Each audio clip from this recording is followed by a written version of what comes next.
ఆధిపత్యపు అహంకారంతో అధికారుల మీద దాడి చేస్తే మిమ్మల్ని ఎలా తీసుకెళ్లాలో, ఎలాంటి శిక్ష పడాలో మీకు ఖచ్చితంగా చేసి పెడతాం. మీకు ఇష్టారాజ్యంగా చేయకండి.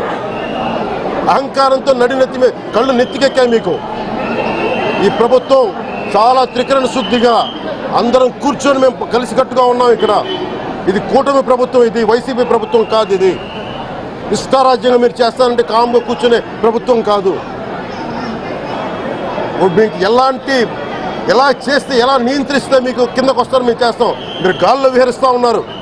11 సీట్లు వచ్చిన ఇంకా గాల్లో విహరిస్తున్నారు. మొత్తం మీకు ఎలా కిందకి దించాలో మాకు బాగా తెలుసు. చేసి చూపిస్తాం. ఇదే కాదు, ఈ సందర్భంగా ఏ నాయకులకైనా సరే అధికారుల మీద దాడి చేసినా, అధికారులు విధులు నిర్వహిస్తుంటే అడ్డుకున్నా చాలా కఠినమైన చర్యలు ఉంటాయి. ఈరోజు నేను వచ్చి ఇక్కడ ఎందుకు వచ్చాను జవహర్ బాబు గారి దగ్గరికి అంటే, ఆయన ఒక SC ST కులానికి సంబంధించిన వ్యక్తినో వీటి గురించి అని కాదు.